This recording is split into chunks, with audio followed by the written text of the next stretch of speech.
e na escuridão. E sem frescura eu espero ser chamado pra trazer a cura. Preciso ser convidado, sem mais demora. Já estou ao seu lado, na mesma hora. Sinta-se aliviado. Não há verdade que eu não vá escutar. É minha linguagem, basta ela saber falar. Para ter tudo a vez, e vejo quanto você. Sejam bem-vindos para a live. Hoje eu e Tony Abreu está chegando aqui com a gente. Falar sobre a harmonia familiar e a visão sistêmica. Vai ser um bate-papo, uma conversa bem interessante. Boa noite. Olá. Tudo bom, Tony? Tudo bem, e você? Tudo bem. Está me escutando bem, Tony? Tô sim. Gostoso. Para quem está entrando aqui com a gente nessa live, vamos falar sobre a visão familiar sistêmica e a harmonia familiar.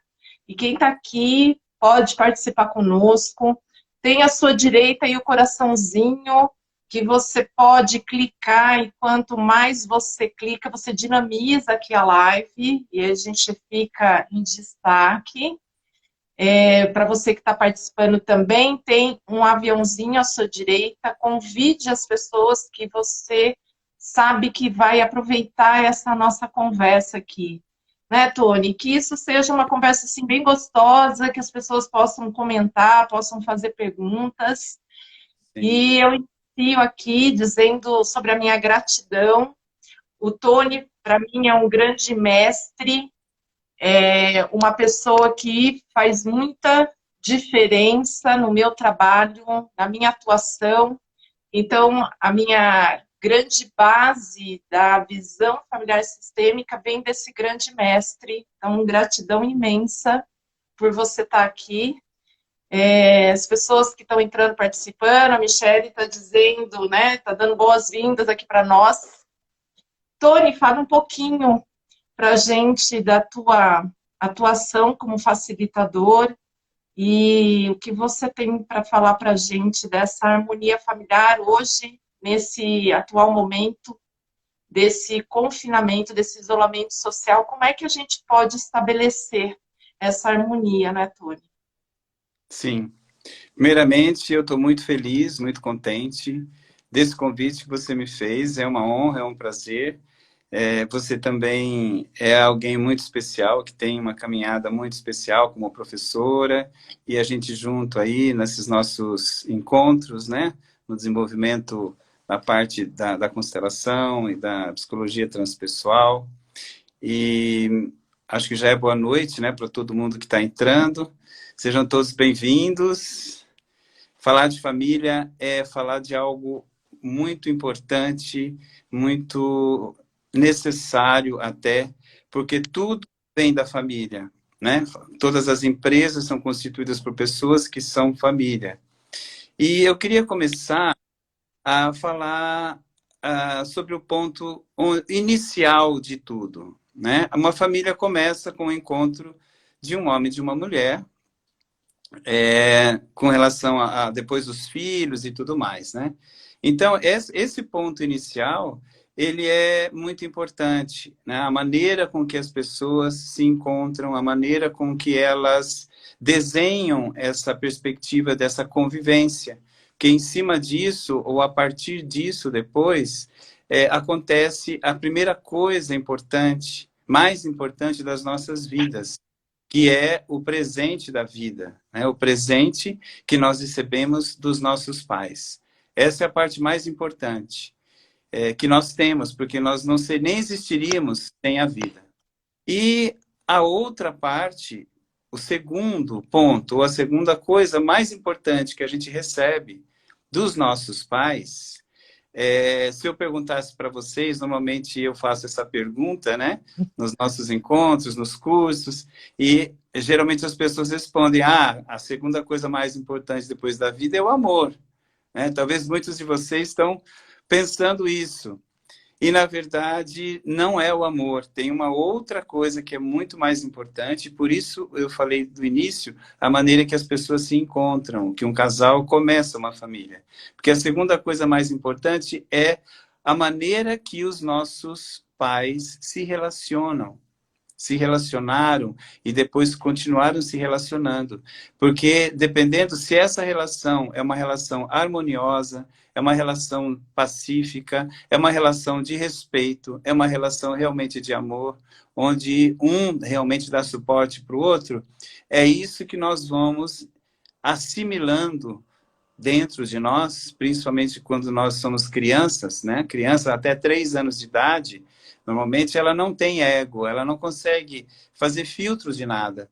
Então, aquilo tudo que uma criança vê na relação dos pais, se é só briga, se é confusão, ali já começam as questões, os problemas, porque é isso que a gente vai assimilar como referência de um relacionamento. Não só um relacionamento de casal, afetivo, como um relacionamento com as pessoas, de um modo geral, né? Então, esse é um ponto fundamental. A gente cuidar das relações, porque muitas vezes um casal pensa que porque uma criança é pequena, ela não entende nada, que ela pode ver tudo aquilo, que aquilo não vai ter impacto nenhum sobre ela, né? E, na verdade, é o momento onde o impacto é maior, porque o impacto vai direto para o inconsciente. E a criança tem uma tendência de acreditar que o que está acontecendo ali é o problema dela, é ela que é culpada.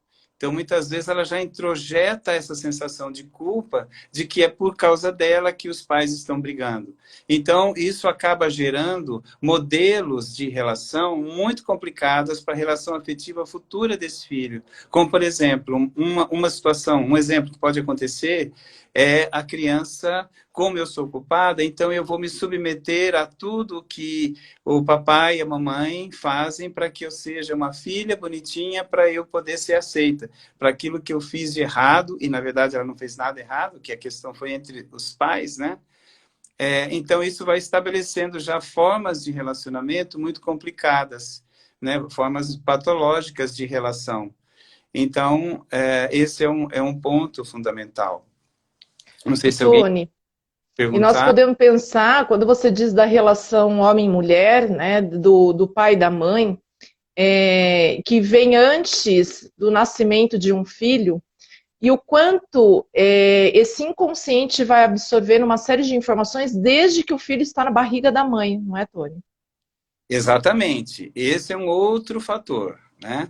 Que em processos de trabalho, que não é no trabalho com constelação, mas como eu sou um terapeuta transpessoal, né, em processos de regressão, onde a gente faz uma ampliação de mergulho no inconsciente da pessoa, é possível encontrar esse tipo de memórias, né, em que a criança ela percebe perfeitamente não só a conexão que ela tem com a mãe, mas ela também percebe o que está acontecendo em volta, o que está acontecendo com os pais, com o pai, por exemplo.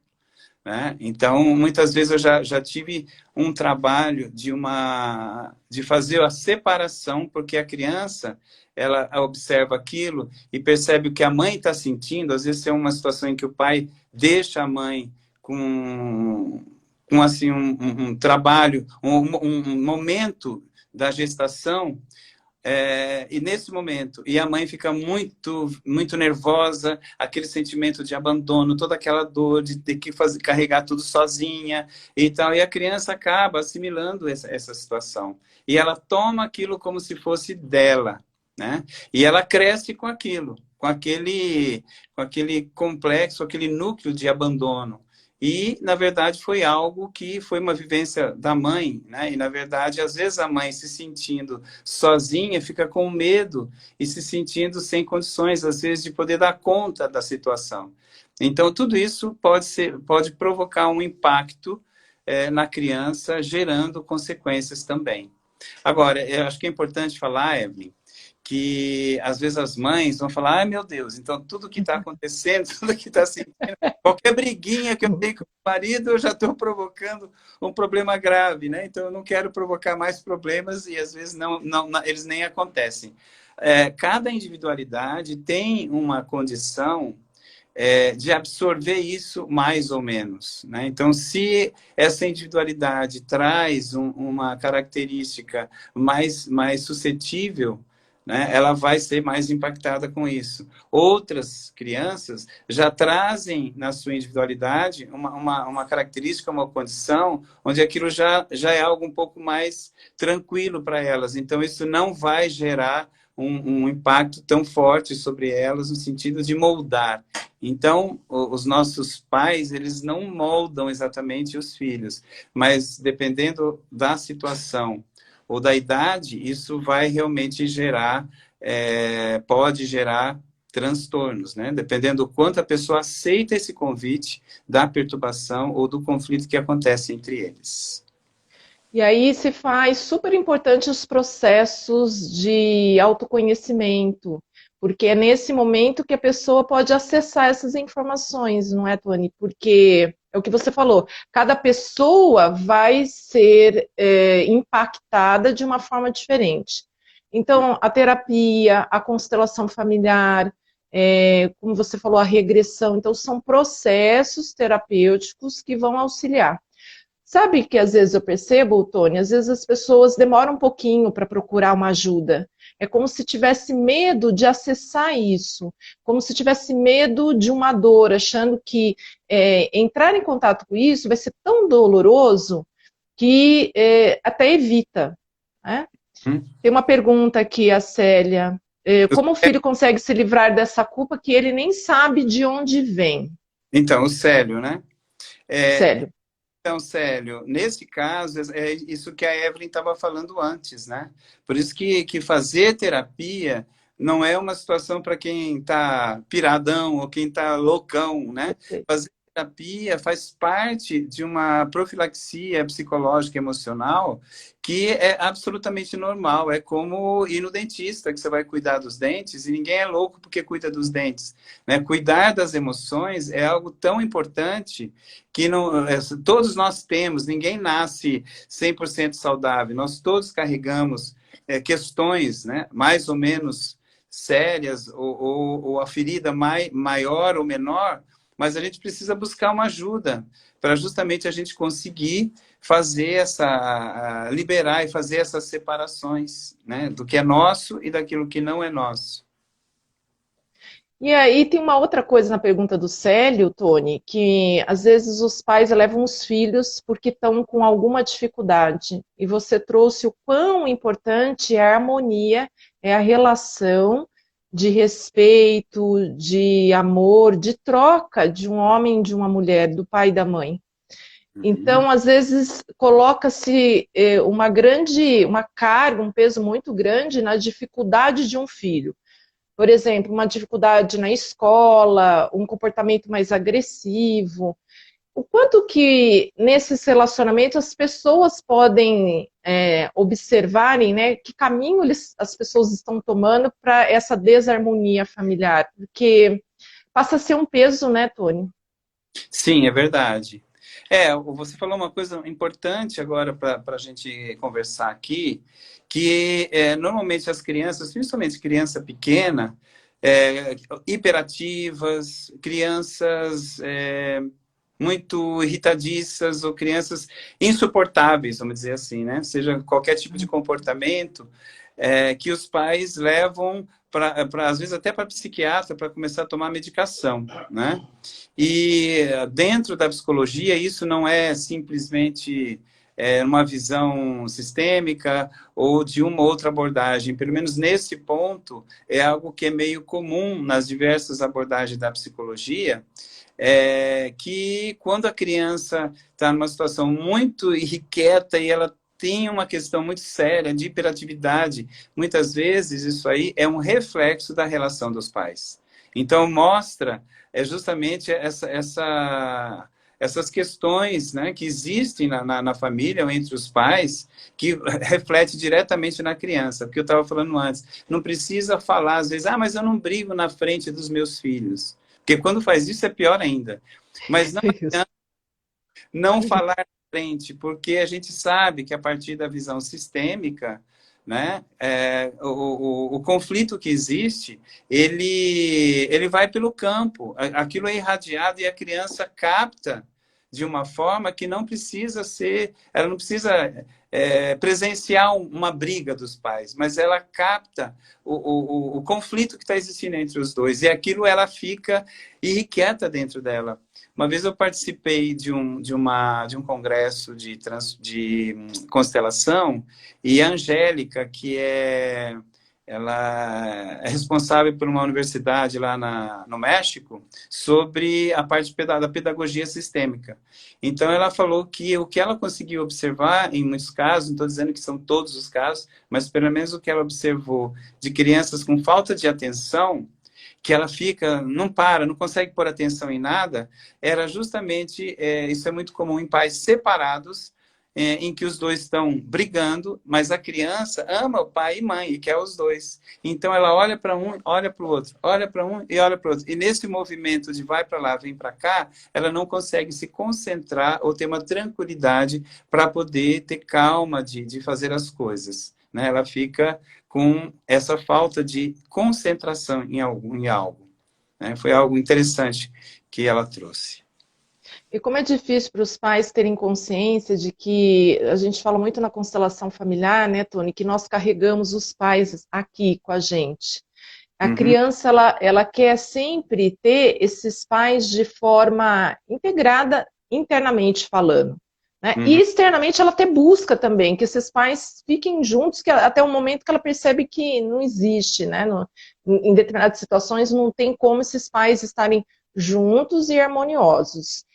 E, e nos processos da área jurídica, judiciais, a gente vê o quanto existe a tal da alienação parental, quando um não dá um bom valor, um bom lugar para o outro, e essa criança fica nessa condição que você falou, bastante dividida, né? Eu olho para um, olho para outro. Uhum. Como que eu dou um bom lugar para os meus pais internamente? O quanto isso prejudica e não só desenvolvimento escolar, mas com outras áreas da criança na vida adulta. Sim, isso vai gerar um problema em todos os relacionamentos dela, né? Eu estava vendo aí que alguém estava fazendo uma pergunta, A Nara, hã? a Nara, isso. De Sobre quando fica muito doente isso. e a baixa autoestima. Então, isso. Bom, agora é importante também pensar o seguinte: os pais nos influenciam, sim. Mas nós também temos que fazer um movimento de ver o quanto que a gente aceita esse convite, né? Então é importante a gente também não se posicionar de uma forma coitadinho de mim, né? Da vítima. Existe um impacto, sem dúvida, isso gera sensações, gera um problema, sim, mas também vai depender de como a gente vai lidar com isso, e novamente a terapia isso vai ajudar, para a gente não se vitimizar.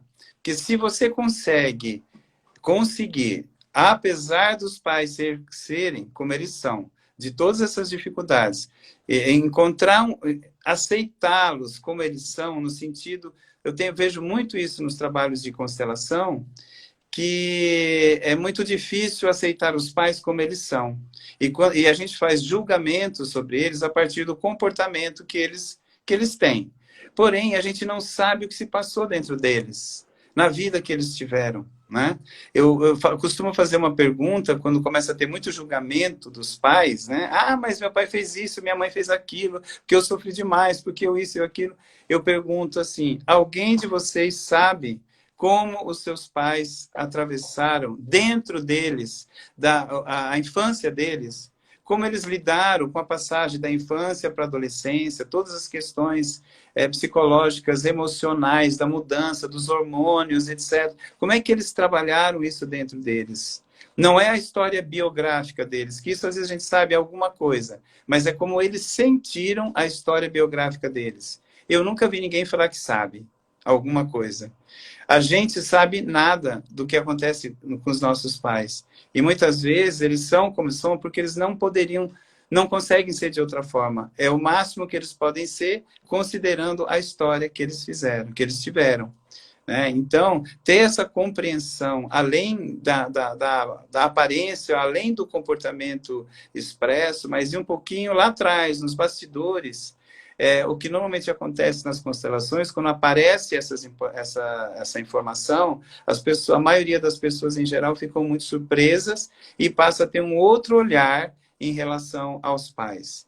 Então, quanto mais a gente puder olhar para eles dessa forma, com uma compreensão do que isso é o máximo que eles podem, né, isso vai diminuindo a nossa necessidade de exigir que eles queiram ser alguma coisa. Porque a nossa infelicidade está entre aquilo que é e aquilo que a gente gostaria que alguma coisa fosse. Tanto nos relacionamentos afetivos, como a expectativa que a gente cria em relação aos nossos pais e à nossa própria família, né? Quer falar alguma coisa disso? E o quanto eu não aceito nos pais, e isso vai se repetindo nas outras relações.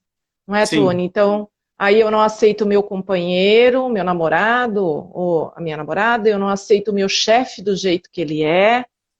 E aí eu vou brigando, né, com tudo e com todos. A Nath, ela colocou, eu sofro muito com isso, brigo pela minha independência e não repetir os padrões e crenças. E aí, Tony, o que você está dizendo, né? Não julgamento dos pais. Mas às vezes é tão forte dentro de uma pessoa, como ela consegue se livrar disso?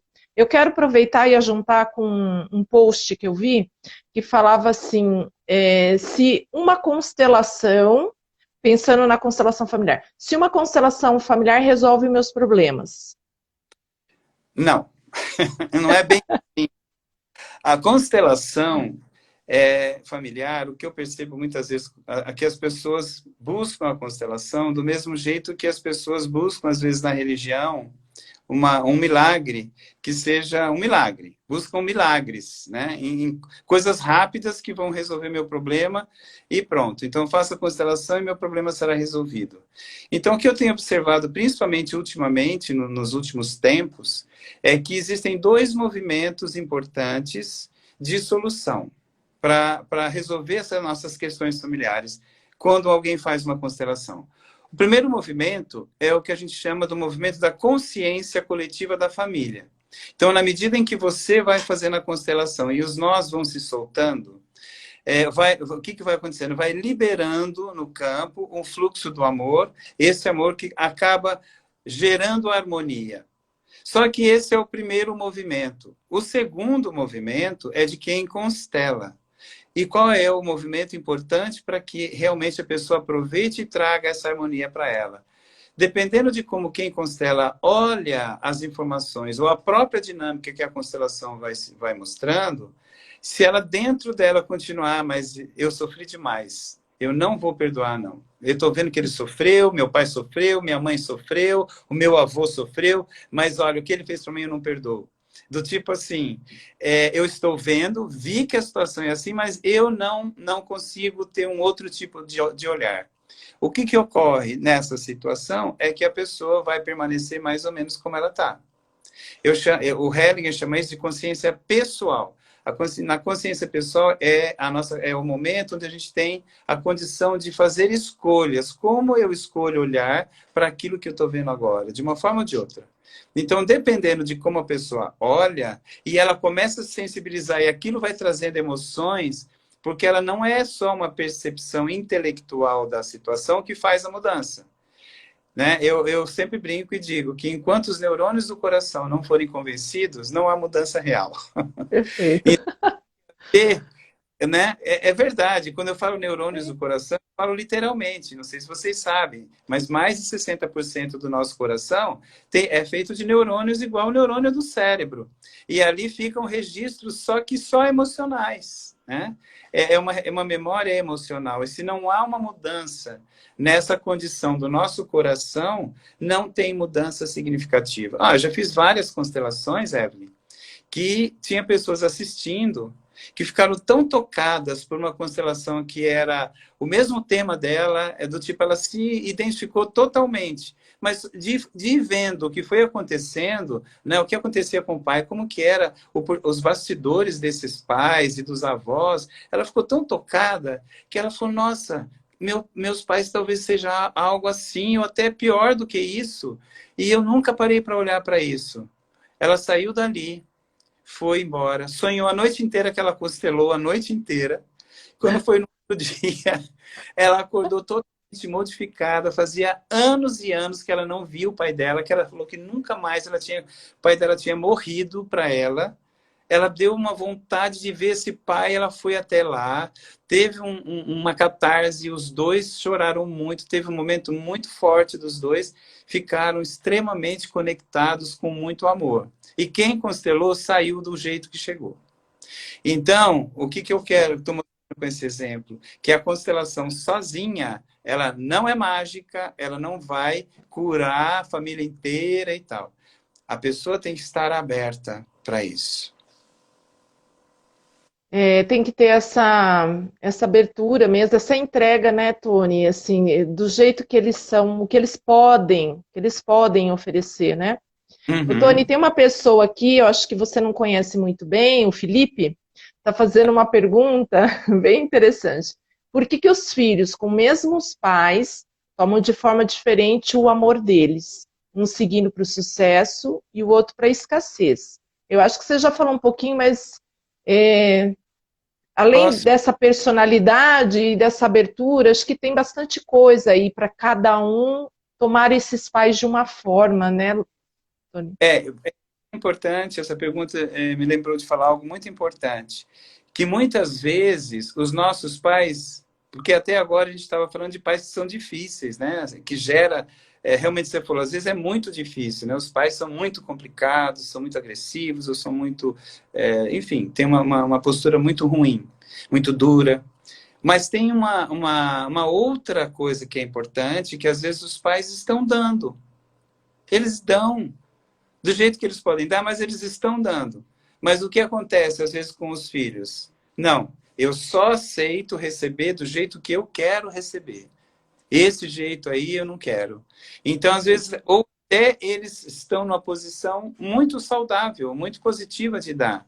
Só que por questões internas, pessoais, esse filho não aceita tomar dos pais. Quando eu falo tomar, não é no sentido de pegar uma coisa e arrancar de uma forma abrupta. É igual tomar água. Né? A gente toma água, pode tomar água bem lentamente, mas é tomar nesse mesmo sentido. A gente tomar dos pais aquilo que eles nos dão. Então, se um desses filhos tomam dos pais do jeito que eles podem dar com gratidão, esse filho vai ter sucesso. Agora, aquele filho que realmente não aceita nada, não quer saber, e, tipo assim, meus pais morreram, esse realmente está fadado a ter problemas de prosperidade, principalmente com a mãe. A mãe é o nosso sucesso. Né? A relação com a mãe tá ligada ao nosso sucesso. Então, enquanto a gente não conseguir apaziguar a nossa relação com os nossos pais, a nossa relação com o mundo fica complicada. O Tony, não sei se você já encontrou, mas eu já vi casos de pessoa que a resistência é tão grande para tomar esses pais do jeito deles. E a pessoa, eu já vi a pessoa constelar por mais de uma vez, uma, duas, três, e vai aparecendo sempre a mesma barreira, a mesma dificuldade. É interessante essa resistência, né, Tony? Como é forte em algumas pessoas. É sim, é verdade. É, eu, eu, eu já vi muitas cenas assim dessa resistência. Uma vez aconteceu numa constelação, uma menina que ela tinha exatamente esse posicionamento. E aí eu comecei a trabalhar diretamente com ela, em vez de trabalhar com o representante. E eu falava assim, comecei a trazer algumas coisas. Eu não preciso de nada deles, eu faço tudo por mim, eu tenho já as coisas que eu consegui e eu não preciso deles para isso, né? E do tipo assim, eu me lixo para eles. Eu falei assim, só uma coisa. Você conseguiu bastante coisa? Não, consegui sim. E começou a falar. Falei, então, você sabia que tudo isso que você conseguiu só foi possível porque você está viva. Senão você nem existia. A sua mãe, apesar de toda a dificuldade dela, ela permitiu que você nascesse. Aí ela começou já a olhar diferente. Aí eu comecei a fazer um questionamento com ela, e uma coisa curiosa é que a representante dela já estava abraçada com a mãe, ou seja, lá dentro dela já estava existindo esse movimento do tipo assim, ela não estava mais aguentando manter essa relação de distanciamento. Ela já estava assim, estava insuportável, tentar resistir. Até que eu fui fazendo umas perguntas e fui vendo, até que, de repente, ela assume exatamente a mesma posição que a representante dela tinha assumido há 5 minutos atrás. Então, muitas vezes a gente está externamente na nossa superfície, a gente tem uma percepção de uma forma, mas lá dentro de nós a gente já está em outro movimento.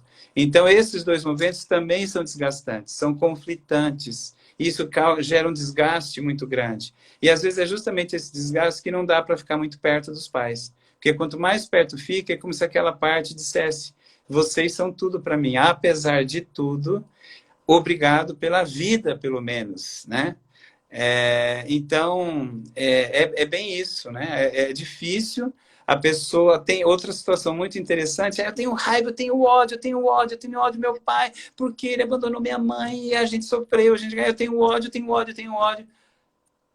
Às vezes eu falo assim, eu tenho ódio, repete isso, eu tenho ódio da falta que você me faz. De repente aquilo pega a pessoa de um jeito que o ódio que ela tem não é do pai ou não é da mãe, é da falta deles. É da falta de estar próximo. Porque não existe nenhum filho que realmente não tenha dentro de si, como um impulso primário, natural, a necessidade de ter pai e mãe juntos dentro no coração. E isso não significa que os pais tenham que estar necessariamente juntos. Eles podem estar separados, mas eles podem estar juntos dentro do coração. Do coração. Quando o filho não é outra coisa, não é entrar em briga de pai e mãe. Ficar pondo o dedinho lá, mãe, você tinha que fazer aquilo. Pai, mas porque você... Olha o que você fez.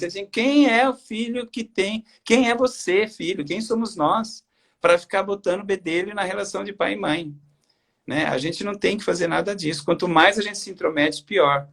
Uma outra coisa que eu lembrei antes, que você estava falando aí, é o seguinte: aquilo que nós julgamos dos nossos pais, nós vamos fazer igual ou pior. Guardem isso. Guardem isso. Aquilo que você julga, você vai fazer igual ou pior. Só fiquem com esse... Quanto mais eu julgo, mais eu me torno, né, Tony? Mas eu fico igual.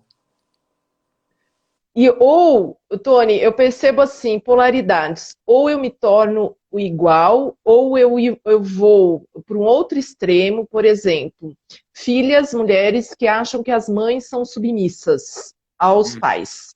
Uhum. Eu não vou ser assim. Aí ela vai para um outro extremo, exatamente esse exemplo que você deu. Eu tenho tudo, eu não preciso, eu me basto e eu não preciso de ninguém.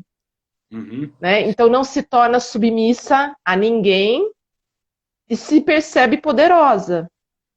Então, muito interessante você falar isso, Evelyn, porque a gente observa isso nas relações de submissão e de tirania.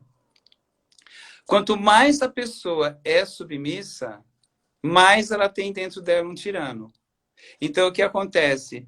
E tanto numa relação de uma submissão que é doentia, no sentido da pessoa realmente não conseguir sair desse papel, ela estabelece uma relação das polaridades que no final dá na mesma. Porque o que vai acontecer? Quando ela pode estar na polaridade da submissão, e em algum momento ela vai para o oposto, ela vai para a polaridade da dominação. É isso que a gente vê, às vezes, não só na parte individual do relacionamento, mas até em relação a povos, né? Quando um povo é muito submetido por uma situação de uma imposição, como acontecia antes ou nos países mais totalitários, quando esses que estão na base reclamando dessa submissão conseguem no poder, eles se tornam piores do que os seus tiranos anteriores.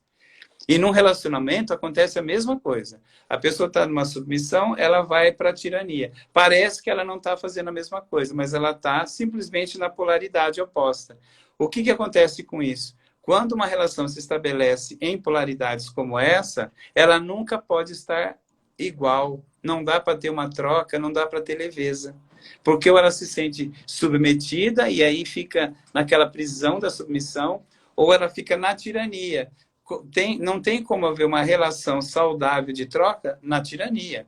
Não tem como haver uma relação saudável de troca numa posição, numa polaridade só da submissão. Então, uma posição madura, psicológica e emocional, é uma relação de equiparação, onde eu dou e eu recebo na mesma proporção.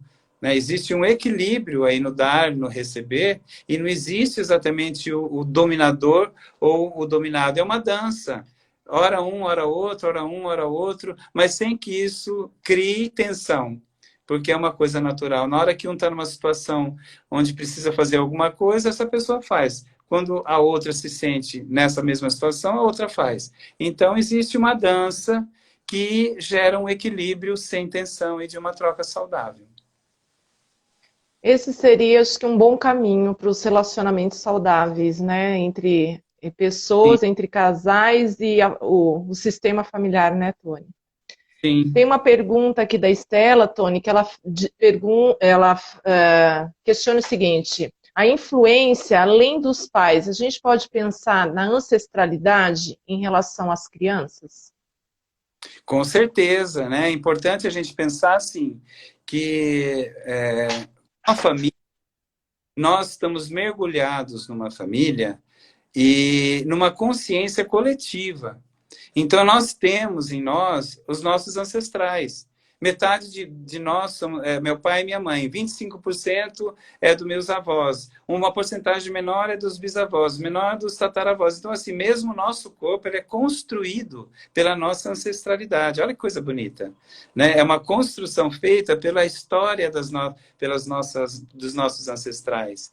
Então, a gente tem isso no corpo e a gente tem isso também que vem através do campo mórfico, que o Rupert Sheldrake fala. Então, a gente traz determinadas questões que se manifestam hoje aqui em nós, que está ligado ao nosso passado, que está ligado aos nossos ancestrais. Evelyn, tem uma coisa que eu não posso deixar de falar sobre a harmonia da família, que é essencial. Eu não sei se eu falo agora ou se a gente continua essa questão dessa resposta. Não, vamos, pode trazer.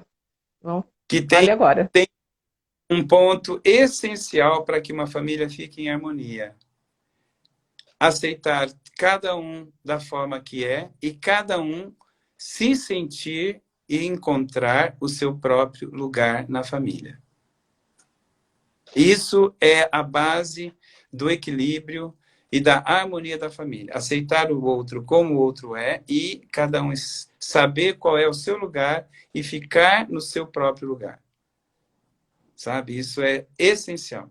Porque às vezes tem um filho mais novo que quer estar no lugar do mais velho. Ou acha que é melhor do que o pai e da mãe e quer ocupar o lugar do pai e da mãe. Ou numa situação, por exemplo, de uma separação, onde a mãe acaba, se tem um menino, por exemplo, que é o mais velho, né, tem mais filhos, mas é o mais velho, começa a colocar esse filho no lugar do pai, inconscientemente ou até conscientemente. Né? Eu conheço casos em que a mãe fala, a partir de hoje você é o homem da casa. Do tipo assim, olha o peso, e se é uma criança, ou mesmo que seja um adolescente, é um peso insuportável. Né? Isso é ficar fora de lugar, por exemplo. E se o filho começa a acreditar que ele realmente eu sou o homem da casa e agora eu que ocupo o lugar do meu pai, é um tiro no pé terrível. Uma situação dessa pode gerar um problema gravíssimo emocional e psicológico para esse menino nos relacionamentos futuros dele. Perfeito. Eu já vi casos, Tony, por exemplo, de três irmãos, e o do meio ser aquele mais ativo, mais decidido, e o quanto se sentia na posição de primeiro filho.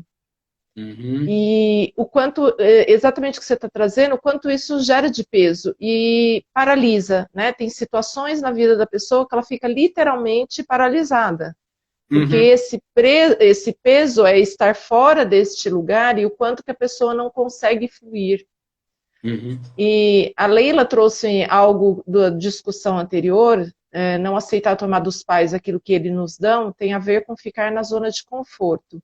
Eu acho que nessa ideia também, quando esse filho está num lugar inadequado, mas ele sente que ele tem um poder, ele sente que ele fica bem cuidando dos outros. Uhum. Também a gente pode pensar que é uma zona de conforto, se ele tem ganhos com isso. Sim. Inicialmente sim, né? Assim, no primeiro momento, ele vai se sentir, ou ela vai se sentir muito, né? Muito grande, ele vai se sentir maior do que o próprio pai.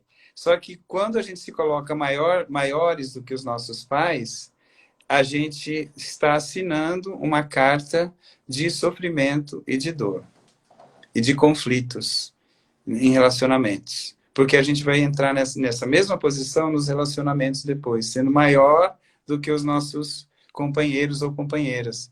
E isso vai gerar uma situação muito complicada. Eu vi que tem duas coisas aí que falaram sobre quando a filha ocupa... A mãe ocupa o lugar de filha. Então, novamente, uma outra situação fora de lugar. Essa mãe não vai ter condição de ser mãe. Então, esses filhos entram numa relação de desproteção, talvez vai gerar também muita confusão. E alguém pediu para fazer um exercício, talvez, com o grupo. Então, a gente poderia fazer isso para finalizar, eu não sei se agora, ou se a gente já... O que, que você acha, Evelyn? Se já é o momento, ou tem mais alguma questão para a gente falar aí? Eu acho que tem mais algumas perguntinhas, aí dá tempo, uns 10 minutinhos você consegue realizar o exercício ou você precisa um pouco mais? Precisa, não é bem rapidinho, é muito forte, mas 10 minutos é o suficiente. Tá. Aí tem uma outra questão. É um peso enorme quando nos posicionamos aonde devemos estar, é como largar um saco carregado de pedras. Isso, quando a gente vai para o nosso lugar. Eu ia te trazer uma outra situação, Tony, quando a mãe é uma mãe que, por algum motivo, é ausente, fica fora de casa, e o filho ou a filha mais velha que assume essa postura. E o quanto essa questão aí na fase da criança, na primeira fase da vida, isso vai impactar na fase adulta. Não pôde estar nesse lugar de criança. Que impacto que isso depois gera na vida adulta? Tem um caso muito conhecido pelo mundo inteiro, que é o Michael Jackson. Perfeito. Jackson, ele não podia brincar, porque o pai dele era muito autoritário, muito bravo, e ficava exigindo perfeição para ele cantar, e ele não podia brincar. E com quem que ele brinca? Não sei se vocês sabem aquela música Ben, né, que tem um ratinho. Era um ratinho que era o amigo dele. O único amigo que ele tinha e com quem ele brincava era com aquele rato. Né? E qual que foi o futuro dele? E depois ele fez aquele lugar gigantesco, um parque de diversões só para ele, né? Construiu uma coisa só para ele brincar e ele fica é como se fosse a parte criança que ele não pôde ser quando era criança, fica dentro dele e ele tenta reproduzir isso depois na vida adulta. Ele tenta fazer o que ele não pôde fazer como criança como adulto. E aí fica uma situação complicada, porque os papéis exigem outras coisas, né? Não dá para ele ficar brincando como criança com 30, 40, 50 anos de idade. Né? Então, o que acaba acontecendo é uma infantilização. Essas pessoas passam a ter uma postura infantil, às vezes, diante de muitas coisas, que ele ficou fixado lá atrás, quando ele não pôde brincar. Né? Então, essa é uma das consequências. Por outro lado, é importante separar isso, Evelyn, da nossa criança interior, que é muito importante que a gente carregue. Né? A criança que brinca, que é espontânea, porque só pode ter criatividade quando a gente tem espontaneidade, só pode ter espontaneidade e criatividade quando a gente não tem tensão. Né? Então, é essa criança alegre, espontânea, brincalhona, desencanada, que vai nos ajudar, enquanto adultos, a ser adulto, fazer as coisas com responsabilidade, mas com leveza, sabendo a aproveitar a vida, se permitindo brincar, se permitindo levar as coisas com mais leveza, com mais tranquilidade. Os relacionamentos, não levar tudo tão a sério, o que todo mundo fala, tudo ficar pesado, ser assim mais descontraído. Então, isso é uma coisa. A outra coisa é uma fixação lá, em que a gente acaba levando essa criança para a nossa vida adulta e reagindo ao mundo a partir de uma condição emocional da criança que a gente parou lá atrás. Bacana. A Eremita está falando da questão do filho único. Então, tudo tem prós e contras, né? Filho único, o que ele tem de vantagens? Todo o carinho, todo o amor é só para ele. Não é assim? Os brinquedos, ele não vai ter que disputar brinquedos. Só que o que acontece com o filho único? Ele vai ter a contrapartida do problema justamente que ele não vai viver sozinho ou com o papai e mamãe dando o tempo todo coisas só para ele. Quando ele vai para o mundo, ele vai ter que entrar em contato com outras pessoas, principalmente na escolinha, onde tem a questão da divisão dos brinquedos, né?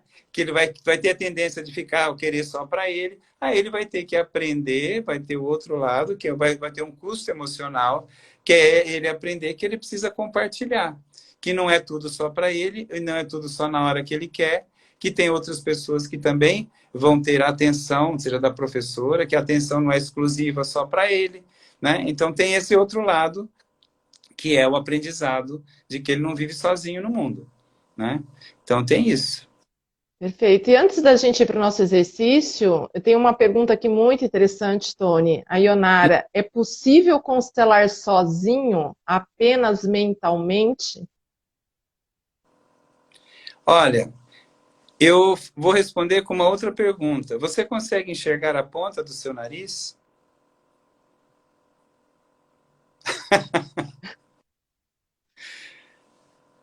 Você Esse consegue? processo não. Mas eu penso que exercícios sistêmicos a gente consegue, né, Tony? Imaginar o pai e a mãe, fazer uma reverência a esses pais. Claro. Né? Não, você fazer isso, você pode, né? Fazer alguns exercícios, dá para você fazer. Isso que você está falando, por exemplo, né? Fazer uma reverência, colocar, procurar olhar para cada um sem julgamento, né? Tentar fazer isso.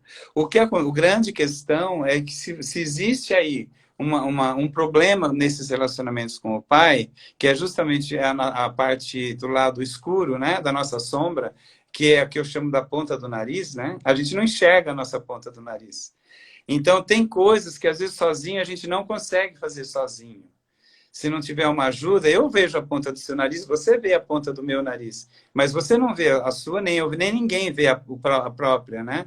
Então, assim, algumas coisas a gente pode fazer, mas não dá para resolver determinadas questões que estão na nossa sombra. Sem ajuda fica difícil olhar. A gente tem que ver que a gente ainda tem muita situação mal resolvida e a gente tem muitas defesas. Então a gente acha que está fazendo alguma coisa, e as nossas defesas já tá de férias, dando risada, olhando, quá, pensa que está resolvendo, tá nada. Deixa o coitado lá, acha que está fazendo tudo sozinho, e na verdade, não, né? A gente pode se enganar muito, essa que é a questão. A gente pode se enganar, pode se iludir, tentando achar que dá para resolver todas as questões sozinho. Perfeito. Eu acho que vale a pena a gente ir para o exercício. Quem tiver mais questões pode depois nos acessar.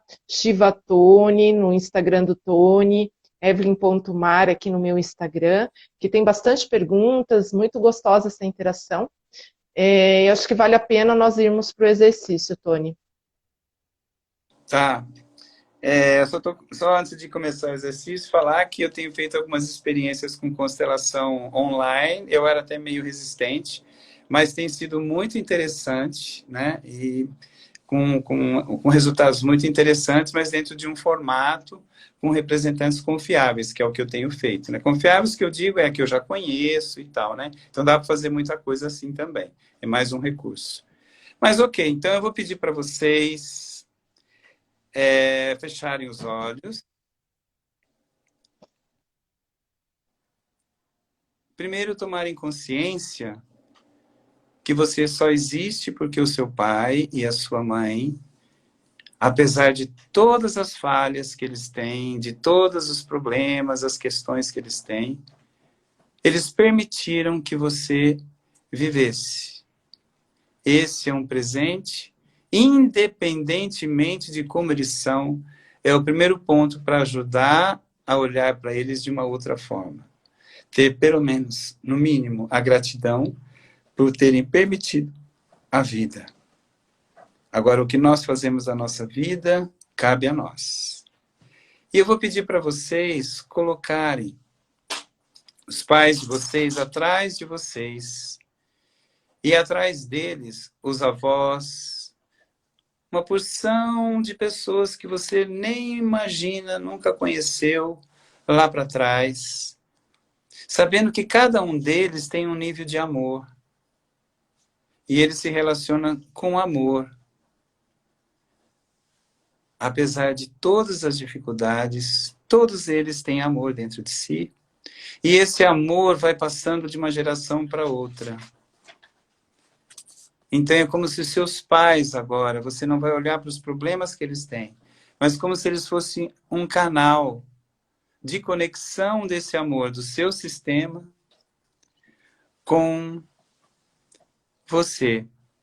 E você vai, na medida em que você se permitir, sentir esse amor, esse fluxo de amor, de sabedoria, que chega até você através dos seus pais. E sintam como se eles estivessem tocando os seus ombros, tocando o lado direito e o lado esquerdo, o pai e a mãe tocando você nos seus ombros, e você sente essa presença deles atrás de você, e esse amor que vem do sistema.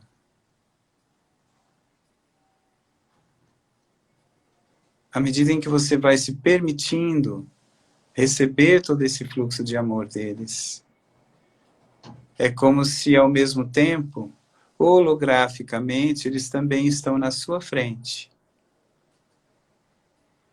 E veja se você, como é que você se vê diante deles.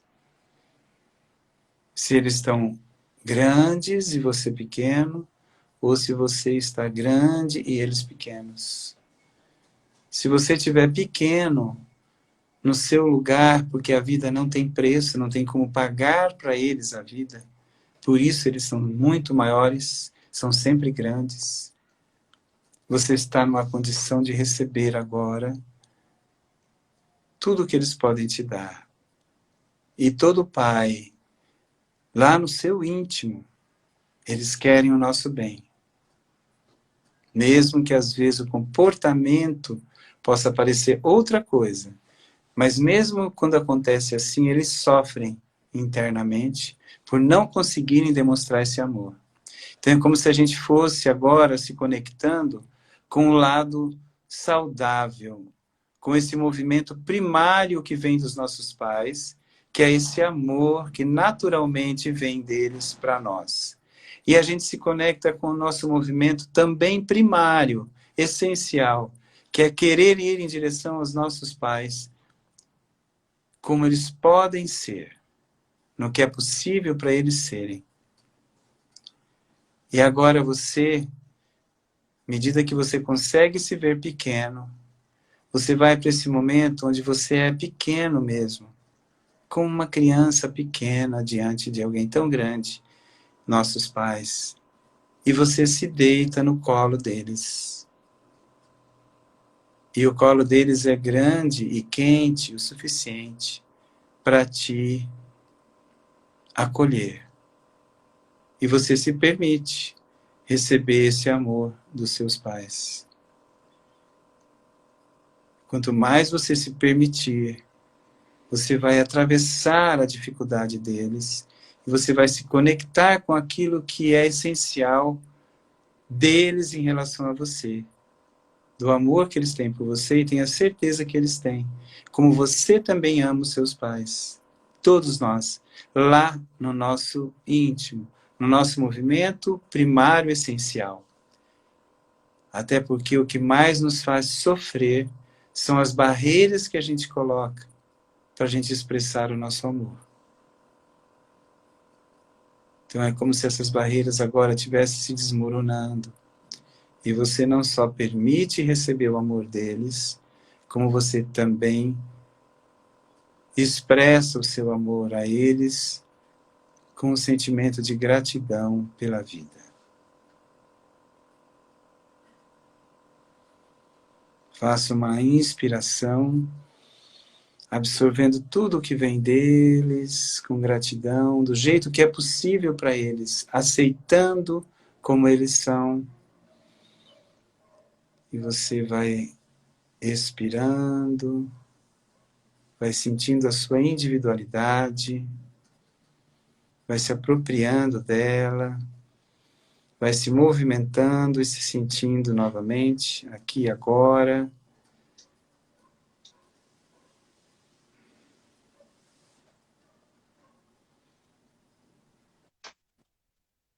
E no seu lugar na família. Tenha certeza que aonde você está é o lugar certo para você. Se você é o primeiro, é o segundo, é o terceiro, é filho único, você está no lugar certo. A sua mãe e seu pai são os certos para você, assim como você também é o certo para eles. Gratidão pela oportunidade. Tony, eu posso falar que é de uma liberação, de uma libertação, de uma leveza incrível essa possibilidade, esse exercício. Esse exercício tem alguma contraindicação, Tony?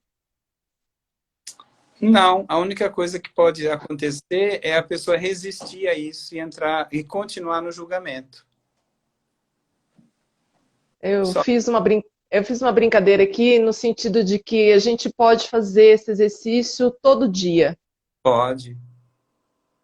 Pode fazer todo dia. Porque em algum dia todo mundo quis matar o pai e a mãe. Quem já não pensou em querer? Ai, minha mãe podia morrer, meu pai podia morrer, a criança já matou. Se dependesse da criança, não existia mais pai no mundo. Então é uma forma, mas você sabe que tem um pouquinho disso que você falou. No começo, para mim, não era tão simples fazer esse exercício. Mas hoje eu vejo como um processo de meditação, Tony. Aquele momento que você entra em contato com você, você entra em contato com essas questões internas, o quanto eu estou bem nessa relação com os meus pais, o quanto eu quero matar os meus pais, né? E o quanto eu posso me liberando, me libertando de sentimentos assim. E não se sentir culpado se não conseguiu fazer inteiramente, sabe? Mas assim, o importante é perceber que essa conexão ela é necessária. Se eu não conseguir ainda, eu vou fazer alguma coisa para eu conseguir me liberar, para eu conseguir ficar livre e leve na minha relação com eles, do jeito que eles são. Pode ser assim, quem são, o que a gente possa julgar de pior, mas eu consegui aceitar do jeito que eles são. Né? Pelo menos isso, essa consciência. Se eu não consigo fazer hoje, vou fazer alguma coisa para eu melhorar isso. E é o que o Bert fala do fluxo da vida, o fluxo do amor. O Uhum. quanto a gente pode se entregar a esse fluxo. Oi, Márcia! Márcia Vilas Boas, estou vendo você aí, Márcia. Um prazer você ter acompanhado a gente. E um prazer ter você aqui, Tony. Obrigado. Obrigado a todo mundo Alexandre, que está. só o último, a Alexandra falou, consegui me ver como bebê, Ah, que no legal. colo dos meus pais, recebendo o amor dos dois.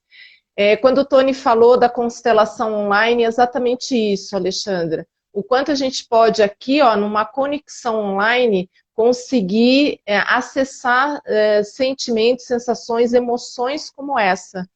Tony, gratidão. Eu participei da constelação online com o Tony.